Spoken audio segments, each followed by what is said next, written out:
Hi viewers, আসসালামু আলাইকুম। সবাইকে শুভেচ্ছা জানাচ্ছি। আমি আজকে যে ডিজাইনটা করছি এটা একটা কতগুলো ফুল দিয়ে আমি ডিজাইনটা করছি। আমি দুইটা ডিজাইন একসাথে করব। দেখেন, প্রথম ডিজাইনটা আমি কিছু ফুল এবং লতা পাতা দিয়ে আমি ডিজাইনটা করছি। প্রথমে আমি ফুলগুলো কালার করে নিচ্ছি, তারপরে আমি এগুলো দিয়ে দেব। ফুলগুলো লাল কালার দিয়ে আমি করে নিচ্ছি।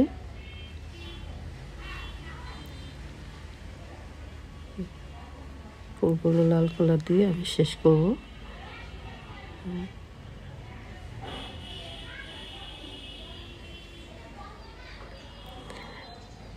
এখন আমি এই ব্লু কালার দিয়ে এই ডিজাইনটা শেষ করছি। ব্লু কালার দিয়ে পাতাগুলো করে দিচ্ছি। দেখেন, ব্লু কালার দিয়ে পাতাগুলো করছি। আমি লতাগুলো কালার দিয়ে দিচ্ছি। লতাগুলো করে দিচ্ছি, টেনে দিচ্ছি। ব্লু কালার দিয়ে লতাগুলো টেনে দিচ্ছি।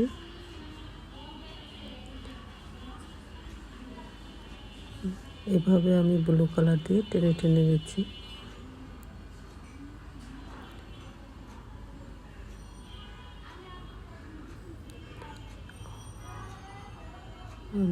করে দিচ্ছি। দেখুন, পাতাগুলো দিচ্ছি এভাবে ব্লু কালার দিয়ে দিয়ে আপনারা টেনে টেনে বাসার চেষ্টা করবেন। ভিডিওটা দেখে দেখবেন সহজেই আপনারা পারবেন। আমার দ্বিতীয়টা আমি এখন কালার করছি। দ্বিতীয়টা আমি প্রথমে ড্রয়িংটা আশেপাশে একটু করে নিয়েছি, তারপর আমি যে লাস্টেরগুলো আমি এখন করে দেখাচ্ছি, ভিডিও করছি। যেটা পাতাগুলো ব্লু কালার দিয়ে আমি পাতাগুলো করে দিচ্ছি, ডিজাইনটা করছি। আমি একদম শুধু ব্লু কালার দিয়েই পাতাগুলো করব। এগুলো লাইনগুলো টেনে টেনে দিব।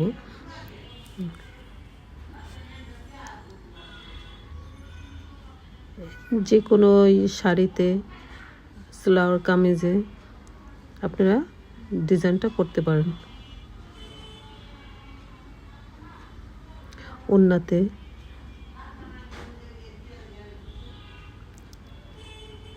এভাবে একটু আস্তে আস্তে করে করতে হবে।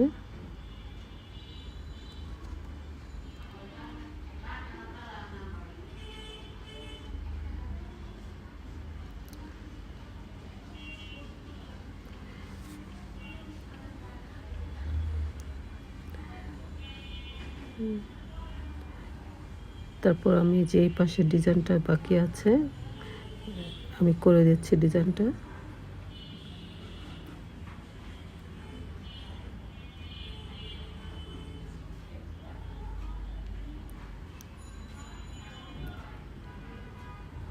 দাগগুলো টেনে টেনে দিচ্ছি।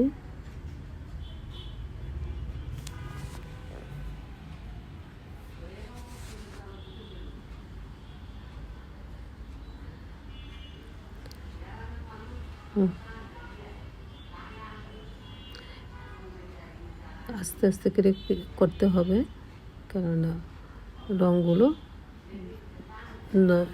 অন্য জায়গায় লেগে নষ্ট হয়ে যেতে পারে ডিজাইনটা।